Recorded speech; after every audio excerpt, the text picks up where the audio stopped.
My parents brought a real estate lawyer to lunch to facilitate giving my $600,000 apartment to my sister as a wedding gift. Then her fiancé got arrested at their wedding. Hey friends, got a sec? Drop your thoughts in the comments and hit subscribe. It's quick for you, but it really means a lot to us. Alright, let's dive into today's story. Original post. I never thought I'd be writing one of these posts, but here I am at 2 a.m., staring at my laptop screen and wondering if I'm losing my mind or if my family has completely lost theirs. I'm Henry, 30M, and I've worked my ass off for everything I have.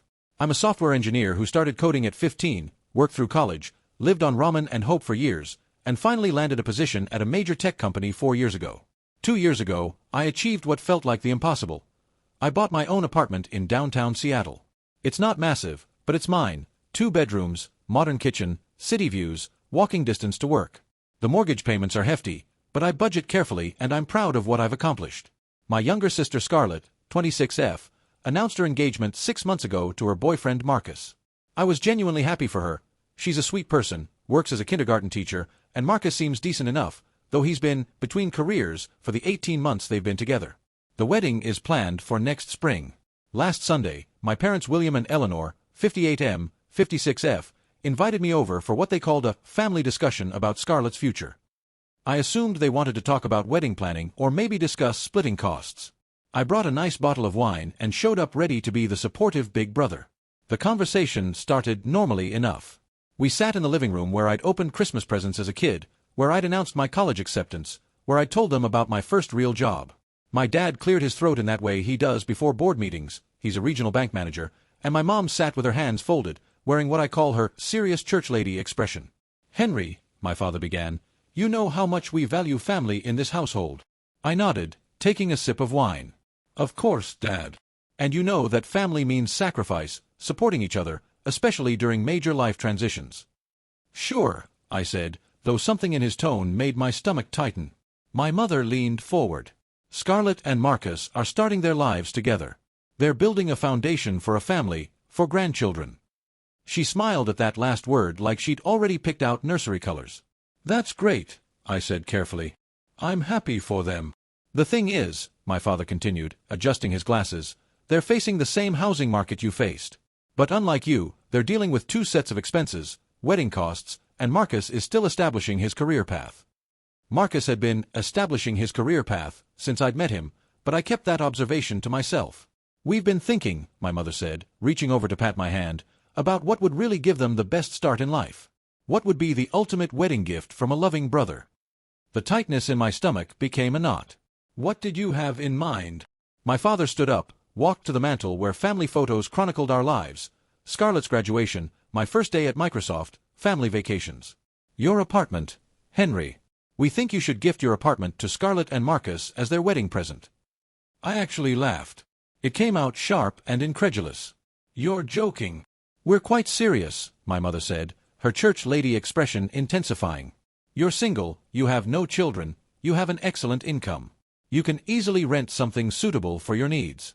But Scarlett and Marcus, they need stability. They need a proper home to start their family.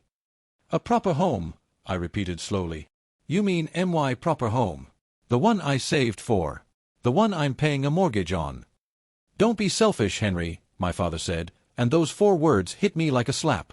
You have the means to get another place. They don't. Family helps family. By giving away their largest asset. I stood up, setting my wine glass down harder than necessary. Do you have any idea what you're asking? That apartment is worth over $600,000. I've put $150,000 into the down payment and renovations. I'm still paying the mortgage. The mortgage could be transferred, my father said calmly, as if he'd already researched this. Or you could continue paying it as part of the gift. Think of it as an investment in your sister's happiness. An investment? I was practically shouting now. It's not an investment if I get nothing back. It's theft with a bow on it. My mother gasped. Henry Michael Morrison, how dare you use the word theft about helping your sister? How dare you ask me to give away my home like it's a sweater I've outgrown? The argument escalated from there. They called me selfish, materialistic, unable to understand what real family meant. They said I was choosing things over people, that I'd become too focused on money and status. My mother actually said, "We didn't raise you to be this cold-hearted." I left without finishing my wine. As I drove home, to my apartment, my phone buzzed with texts from both parents. Variations on the theme of disappointment, selfishness, and hoping I'd reconsider when I'd calmed down. But here's what kills me: I've always been generous with Scarlett. I paid for her car repairs last year when she couldn't afford them. I covered her rent for 2 months when she was between jobs. I've been saving to give them a genuinely nice wedding gift. I was planning on $5,000 cash to help with their honeymoon or whatever they needed. But my apartment, the place I worked myself to the bone for, the symbol of everything I've achieved, they want me to just hand it over because Scarlett's getting married and Marcus can't seem to find a job that suits his creative spirit? I texted Scarlett yesterday, trying to feel her out on this insanity. Her response: "Mom and Dad said you might be willing to help us with housing." That would be amazing, Henry. Marcus and I have been so stressed about finding a place. So she knows. She knows and she's okay with it. My sweet little sister is perfectly fine with taking my home. Am I crazy here? Am I actually the selfish monster my parents are painting me as? Because right now, I feel like I'm in some alternate universe where working hard and achieving your goals means you owe everyone else what you've earned. I don't know what to do. They're my family, but this feels like a betrayal of everything they taught me about working for what you want. Except apparently, that only applies until someone else in the family wants what you've worked for. Update 1, 2 weeks later. I wanted to thank everyone who responded to my original post. Your validation helped me feel less insane, though things have gotten considerably worse since then. After I posted, I decided to take a few days to cool off before responding to my parents. I figured maybe they'd realize how unreasonable they were being. I figured wrong.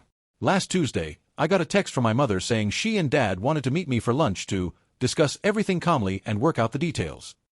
Against my better judgment, I agreed, choosing a public restaurant to avoid another scene.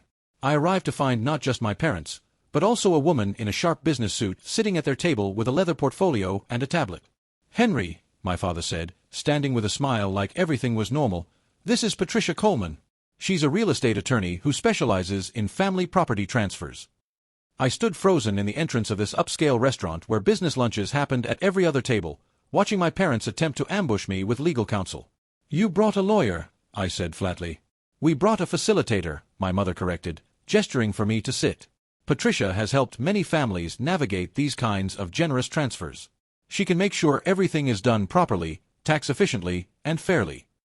"Fairly," I repeated, still standing. Patricia extended her hand, professional and clearly uncomfortable.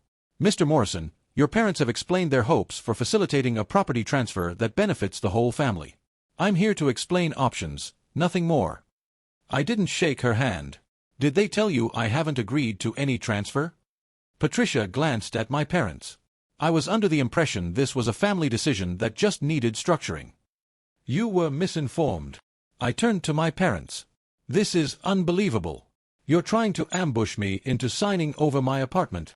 "Henry, please sit down," my father said, his bank manager voice emerging. "You're making a scene." "I'm making a scene?" I laughed, bitter and sharp. "You brought a real estate attorney to lunch to facilitate stealing my apartment, but I'm making a scene?" Patricia began packing her things. "I think there may have been a misunderstanding about the readiness for my services."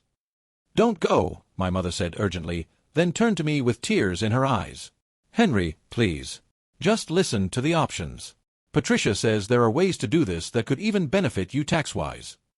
"Benefit me? How does giving away my home benefit me?" "The capital gains implications," Patricia began, clearly trying to salvage something professional from this disaster, "are irrelevant because I'm not selling or transferring anything," I interrupted. "This meeting is over." My father stood up, his face red. "Henry, if you walk away from this family obligation..." "What?" I challenged. "You'll disown me? Go ahead. At least I'll still have my apartment." I left them there, Patricia looking mortified, my mother crying, my father furious.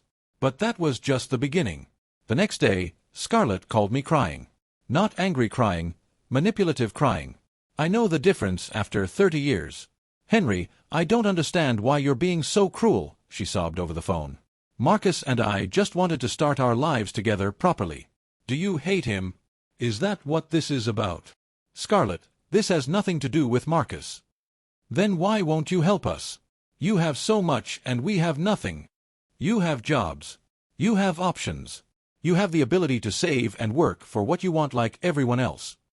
But why should we struggle when you could help? Mom says family means sacrifice. Mom says a lot of things. That doesn't make them reasonable. So you'd rather see us living in some tiny rental while you sit in your fancy apartment alone?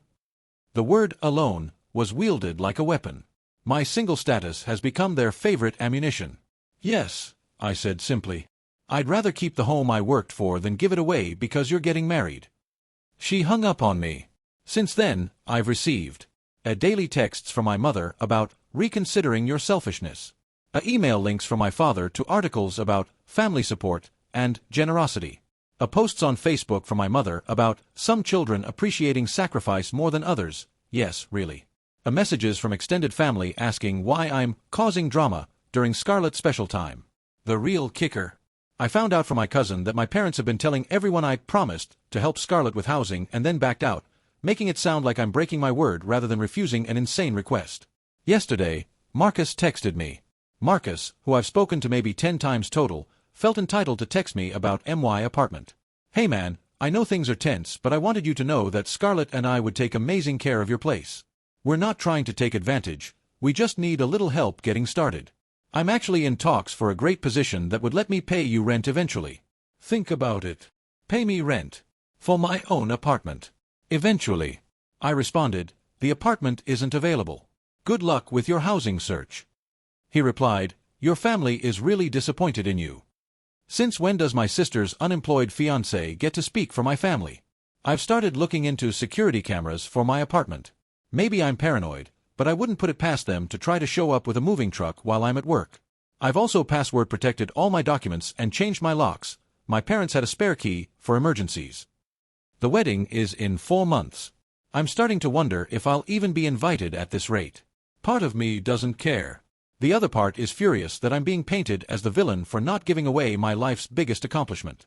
I guess I'll update again if anything else happens.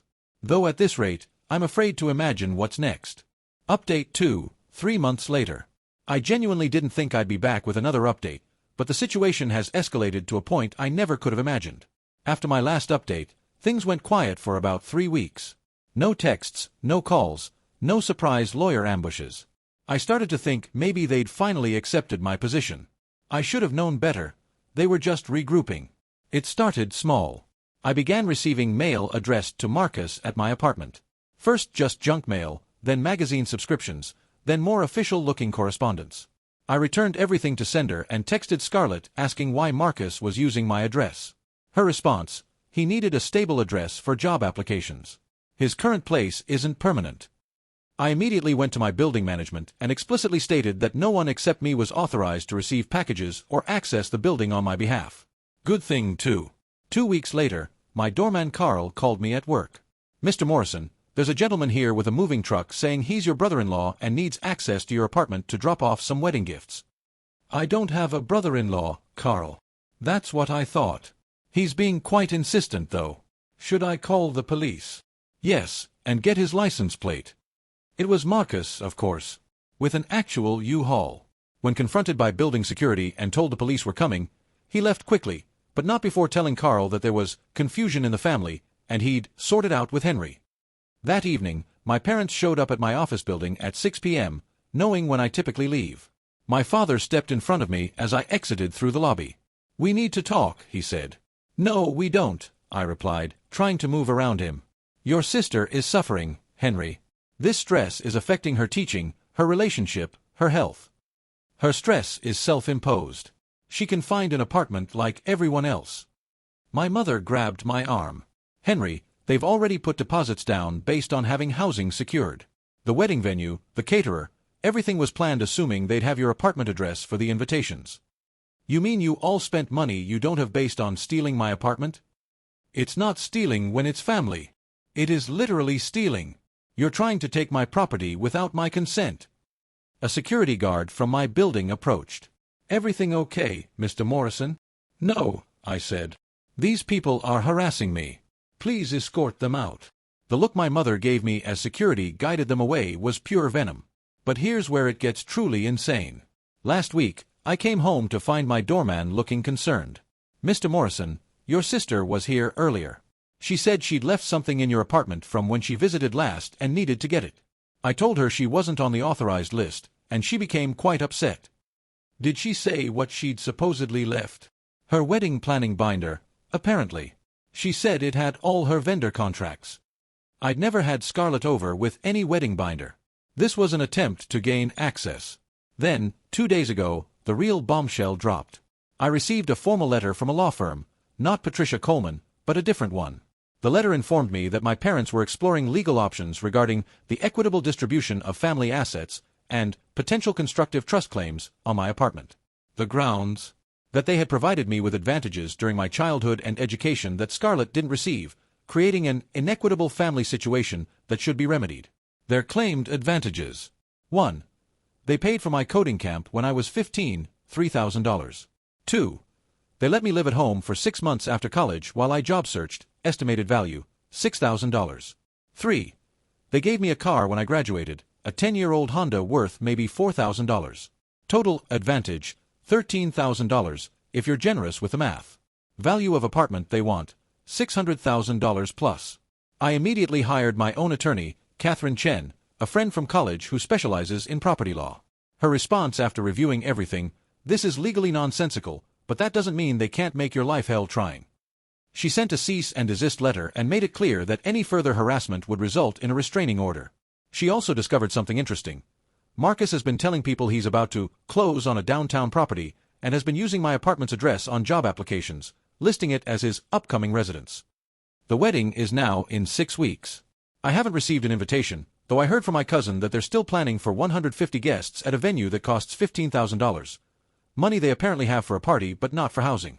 Yesterday was the final straw. I got a call from my mortgage company asking about the additional party requesting to be added to the mortgage. Someone had called claiming to be acting on my behalf to add Marcus to my mortgage, complete with his social security number and financial information. That's fraud. Actual, prosecutable fraud. Catherine is now working with the police to file charges. I've also installed security cameras inside my apartment, changed banks, put a freeze on my credit, and am considering filing for a restraining order against all of them. My cousin Lisa, the only sane family member, apparently, called me last night. You know your parents took out a home equity loan, right? What? $50,000. Mom told my mom it was for Scarlett's wedding and getting the kids properly settled. They borrowed against their house to pay for a wedding assuming they'd guilt me into providing the housing. I'm done. Completely, utterly done. They've crossed from unreasonable to potentially criminal. Catherine says I have grounds for harassment charges and Marcus's mortgage fraud attempt could lead to serious consequences. I'm not going to the wedding, obviously. I'm considering moving just to get away from all of them, maybe accepting that transfer to the Austin office I've been offered.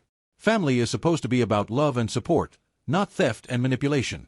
I worked for everything I have. I helped when I could. But somehow, that made me the villain in their story. The selfish brother who wouldn't sacrifice his home for his sister's happiness. The thing is, I would have helped them. Given them the $5,000 wedding gift. Maybe even helped with a security deposit somewhere. But they didn't want help. They wanted everything. And now they're getting nothing. Final update, 1 month after the wedding. This will be my final update on this situation. The wedding has happened, the dust has settled, and I finally have closure, though not in any way I could have predicted. First, yes, Marcus is facing fraud charges. After he attempted to add himself to my mortgage, the investigation uncovered that he'd also applied for credit cards using my address and a slightly modified version of my social security number, off by 1 digit, which he's claiming was a typo. My attorney Catherine has been brilliant, and the DA's office is taking it seriously. The restraining orders were granted 2 weeks before the wedding.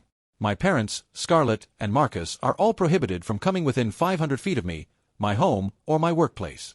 The judge was particularly unsympathetic when he saw the evidence of the attempted legal manipulation and the fraudulent mortgage application. The wedding still happened. From what I heard from cousin Lisa, who attended and has been my only source of family information, it was a smaller affair than planned. Maybe 50 people instead of 150. The venue was changed to my parents' church, and the reception was in the church hall. Apparently, the original venue wouldn't refund the deposit, but they also wouldn't host without full payment, which my parents couldn't make after their home equity loan fell through due to the fraud investigation. Here's where it gets interesting. 3 days after the wedding, Lisa called me laughing so hard she could barely speak. "You're not going to believe this," she gasped. Marcus got arrested at the airport. For the fraud. No. Well, yes, but that's not why they were at the airport. He was trying to leave for their honeymoon with his other wife. I nearly dropped my phone. His what? Turns out, Marcus has been married for 3 years to a woman named Jennifer who lives in Portland. She'd been trying to track him down for months because he'd cleaned out their joint account and disappeared.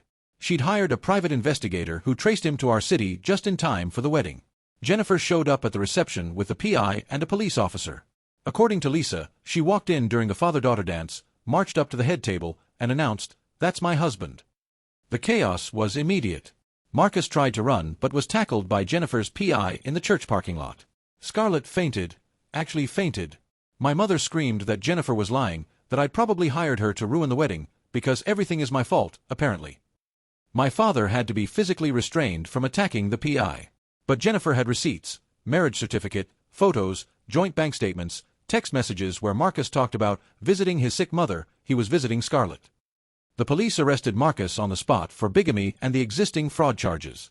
The wedding was quite literally a crime scene. It gets worse, or better, depending on your perspective. Remember that $50,000 home equity loan my parents took out? $30,000 of it went to Marcus directly for wedding expenses and setting up the new household. That money is gone. He'd been sending it to accounts in the Cayman Islands that Jennifer's PI traced but can't recover. My parents are now facing the possibility of losing their house. They can't make the payments on the equity loan, their retirement savings went to Scarlett's wedding that wasn't, and they're both too proud to declare bankruptcy. Scarlett had a complete breakdown. She's been staying with my parents, hasn't returned to work, and according to Lisa, spends most of her time crying or rage posting on Facebook about fake family and betrayal. The irony of her using those words isn't lost on me. Last week, I received a letter from my mother. Not an email or text, an actual handwritten letter. It was 6 pages of blame, accusations, and twisted logic. I had driven Marcus to desperation by not providing housing. I had probably known about his marriage and said nothing. I had destroyed the family with my selfishness. I had won, and she hoped I was happy. At the very end, almost as an afterthought, she wrote, "We'll need to sell the house. If you have any family loyalty left, you'll help us with somewhere to stay." They wanted my apartment after all. Just for themselves now instead of for Scarlett and Marcus. I didn't respond. Yesterday, Catherine called with news. Marcus took a plea deal, 18 months in prison for fraud, bigamy charges to be handled in Portland. He also has to pay restitution, though good luck getting blood from that stone. But here's the final twist. This morning, I got a call from William. Not Dad, William. He was calling from his office. "I need you to know something," he said, his voice flat and tired. "We're getting divorced." "What?" "Your mother and I." She knew. Eleanor knew about Marcus's marriage.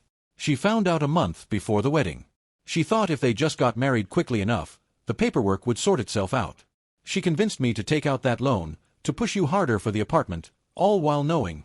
I was speechless. "I'm not calling for sympathy," he continued. "I participated in trying to take your home. I was weak and wrong. But I thought you should know the truth.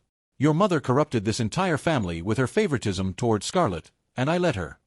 "Why are you telling me this?" "Because I'm moving to Chicago. My brother has a job for me there. I wanted you to know that one parent, at least, recognizes what we did to you was unconscionable." He hung up without saying goodbye. So that's where it ends. My family imploded completely. My sister married a bigamist con artist. My parents are divorcing and losing their house. Marcus is going to prison. And I'm sitting in my apartment, watching the sun set over the city, feeling oddly empty. I didn't want this. I just wanted to keep what I'd worked for. I wanted boundaries and respect. Instead, I got a family destroyed by their own greed and manipulation. Catherine says I should feel vindicated. Lisa says karma worked overtime. My therapist, yes, I started seeing one, says it's okay to grieve the family I thought I had while being relieved about escaping the family I actually had. Next month, I'm taking that transfer to Austin. New city, new start, no one who knows this insane story. I'm keeping the apartment here as a rental. It'll be nice passive income, and despite everything, I earned it. To everyone who said I was right to stand my ground, thank you. To those who said family isn't always blood, you're right. To those who warned me it would escalate, you called it. Sometimes the price of keeping what's yours is losing people who never really valued you in the first place. It's a lonely victory, but it's still a victory. I'm done updating now. Time to move forward. Reflection. Looking back on everything that happened, I still sometimes wake up wondering if it was all some fever dream. How did a simple no to an outrageous request spiral into bigamy, fraud, divorce, and complete family destruction? The truth is, it didn't spiral, it revealed. The entitlement, manipulation, and favoritism were always there. My success just brought them to the surface. I learned that some people see your accomplishments not as inspiration but as opportunity. They see what you've built not as something to admire but something to take. And sometimes, those people share your DNA. I also learned that standing your ground isn't selfish. It's self-preservation. Every person who called me selfish was someone who wanted to benefit from my sacrifice. Every accusation of greed came from someone who wanted what I had earned. The apartment is quiet now. No surprise visits, no angry texts, no legal threats. Just me and the life I built for myself. Some would call it lonely. I call it peaceful. My new team in Austin starts next month. I've already found a great property manager for the Seattle apartment. The rental income will actually help me qualify for another mortgage eventually, something that would have been impossible if I'd given it away. Cousin Lisa visited last week. She brought wine and gossip from what remains of the family. Apparently, Scarlett is working at a different school now and living with our mother in a 2-bedroom rental. William is doing well in Chicago. Marcus's first wife Jennifer actually reached out to thank me for inadvertently helping her find him. You know, Lisa said, sitting on my balcony overlooking the city, everyone always said Scarlett was the sweet one and you were the difficult one. And now they see what sweet looks like when it doesn't get what it wants. I've thought a lot about what family means now. It's not blood or obligation or sacrifice without reciprocity. It's the people who celebrate your successes without calculating what it means for them. It's the ones who offer help without keeping score. It's the voices that say, I'm proud of you, without adding, but. My apartment isn't just walls and a view anymore. It's proof that I can trust my judgment, that I can stand alone when necessary, that what I build can't be taken just because someone else thinks they deserve it more. The wedding gift I'd saved for? That $5,000? I donated it to a financial literacy program for young adults. Maybe it'll help someone else buy their first home, and keep it. To anyone facing similar pressure, your achievements are yours. Your success doesn't create obligation. No is a complete sentence. And family that threatens to fall apart if you don't sacrifice everything was never stable to begin with. Sometimes the best gift you can give yourself is the strength to disappoint people who expect you to set yourself on fire to keep them warm. I'm Henry Morrison. I'm 30 years old. I own my own apartment. And that's exactly how it should be.